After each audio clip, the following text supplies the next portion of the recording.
Assalamualaikum warahmatullahi wabarakatuh. Alhamdulillah, wassalatu wassalamu ala rasulillah. Asyhadu an la ilaha illallah wahdahu la syarikalah wa asyhadu anna muhammadan abduhu wa rasuluh sallallahu alaihi wasallam la nabiyya ba'dah. A'udzubillahi minasyaitonir rajim. Bismillahirrahmanirrahim. Abasa wa tawalla an ja'ahul a'ma wa ma yudrika la'allahu yazzakka aw yazzakkaru fatanfa'ahu dzikra amma man istaghna fa anta lahu tasadda wa ma 'alaika alla yazzakka wa amma man ja'aka yas'a wa huwa yakhsha fa anta anhu talaha kalla innaha tazkirah. Shadaqallahul azim. Jamaah kaum muslimin dan muslimat Masjid Raya Matra Barat yang dimuliakan oleh Allah, setidaknya ada di beberapa tempat di dalam Al-Quranul Karim Allah Subhanahu wa ta'ala ditegur oleh Allah. Allah Subhanahu wa ta'ala menegur Rasulullah sallallahu alaihi wasallam. Di antaranya ketika sahabat bertanya tentang ruh, maka kemudian Allah mengatakan, katakanlah kepada mereka itu, ruh itu adalah urusan Tuhanmu. Wa yas'alunaka 'anir ruh qulir ruhu min amri rabbi wa ma utitum minal ilmi illa qalila. Yang kedua juga Rasulullah ditegur oleh Allah Subhanahu wa taala ketika beliau mengangkat Zaid bin Harisah menjadi anak angkatnya, sehingga diganti Zaid bin Harisah menjadi Zaid bin Muhammad. Dalam surat Al-Ahzab Allah juga menegur Nabi, jangan kamu panggil anak angkatmu atas namamu, tapi panggillah dia atas nama orang tuamu saja. Panggillah dia atas nama orang tuanya, yaitu Harisah, Zaid bin Harisah. Kemudian diganti kembali oleh Nabi Muhammad, Zaid bin Muhammad menjadi Zaid bin Harisah. Lalu yang ketiga, dalam surat Abasa ini Allah juga menegur Nabi Muhammad sallallahu alaihi wasallam. Ini yang kita bahas pada siang hari ini.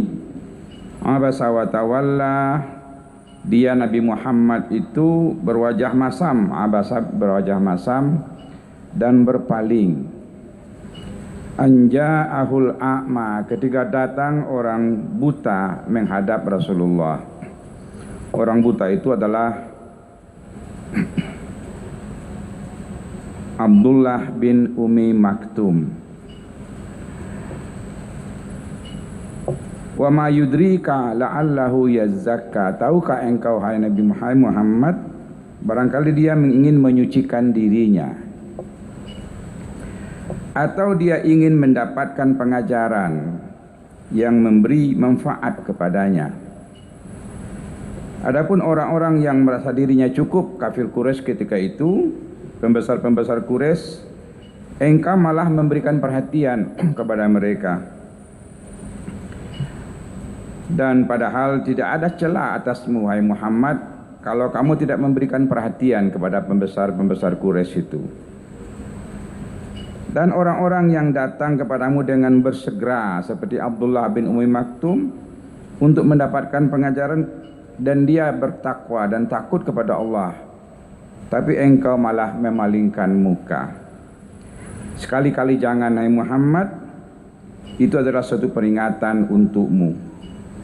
Dan maka barang siapa yang menghendaki, tentulah dia akan memperhatikan orang-orang yang membutuhkan petunjuk.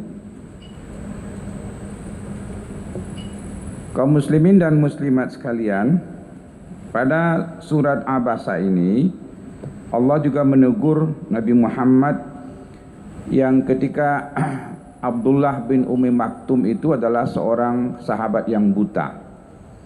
Menghadap Rasulullah, Tapi belum sempat Abdullah bin Umi Maktum itu berbicara, lalu Rasulullah memalingkan muka. Tentu tampak oleh Allah Rasulullah memalingkan muka, sehingga dasar belakang sebab nuzul ayat ini adalah karena faktor itu. Engkau memalingkan muka, bermuka masam, padahal dia meminta petunjuk kepadamu.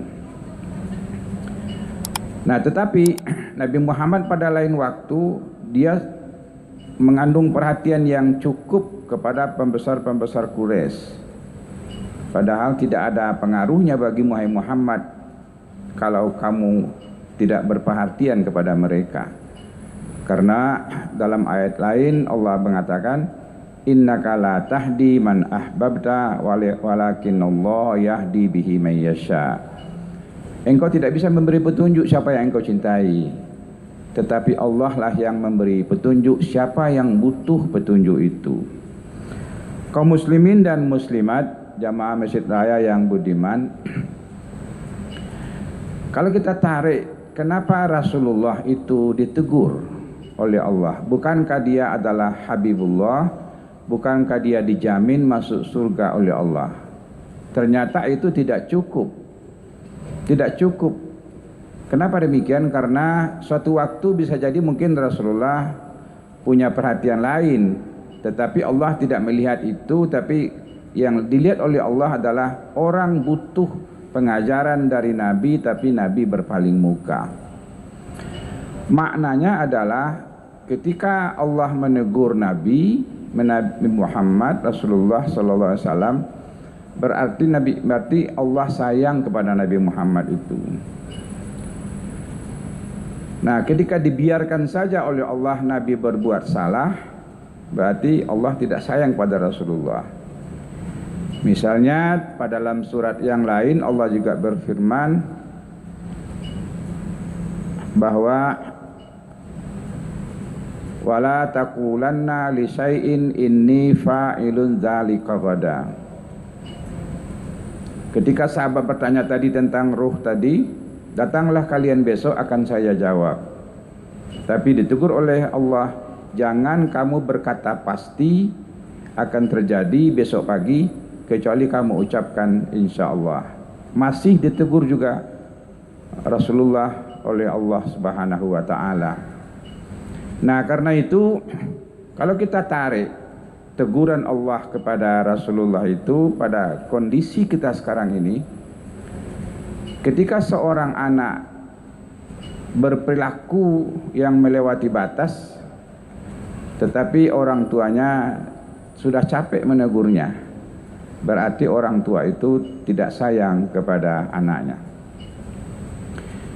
Ketika seorang guru membiarkan jawaban pelajaran anak didiknya yang salah, lalu dia betulkan, dia anggap betul jawaban itu, berarti guru itu tidak sayang kepada muridnya. Kita masih ingat ketika kita masa kanak-kanak dulu, ketika kita menjawab 2 kali 3 adalah 7, maka guru kita dulu menyuruh kita berdiri itik di depan dengan 1 kaki. Maknanya apa? Maknanya adalah jangan kamu sempat berbohong. Jangan kamu pernah berbohong. Kejujuran itu sudah diajarkan sejak mulai kita di SD sampai ke perguruan tinggi. Tetapi dalam kenyataannya kita sering melangkahi kejujuran demi kejujuran itu. Seorang suami yang diam saja istrinya ketika suami pulang malam dan langsung istrinya tidur, istrinya bilang terserahlah apa yang mau dilakukan di luar. Yang suami kita kan ketika berada di rumah, berarti istri itu tidak lagi sayang kepada suaminya. Demikian juga seorang istri yang mungkin juga kemalaman pulang kerja lalu suami juga diam, berarti suami juga tidak sayang lagi kepada istrinya. Nah, ketika teguran demi teguran itu adalah pertanda sayang.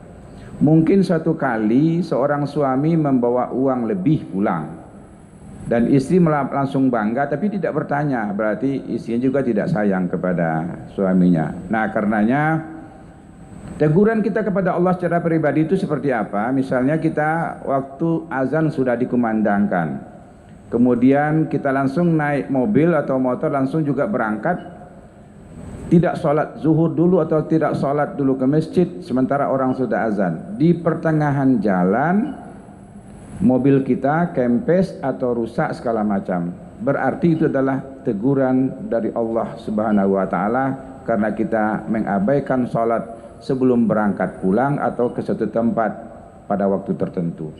Nah, karenanya orang-orang yang tidak ditegur lagi oleh Allah terjerumus ke dalam perbuatan maksiat, terjurus ke dalam perbuatan korupsi segala macam, dan tidak ada teguran sama sekali, tidak ada kata hatinya untuk berubah, maka berarti Allah sudah melakukan pembiaran kepada yang bersangkutan dan Allah sebenarnya tidak sayang lagi kepada orang itu.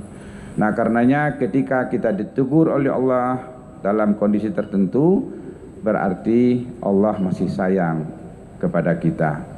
Demikian pengajian kita zuhur pada siang hari ini. Banyak maaf, wabillahi taufik wal hidayah. Wassalamualaikum warahmatullahi wabarakatuh.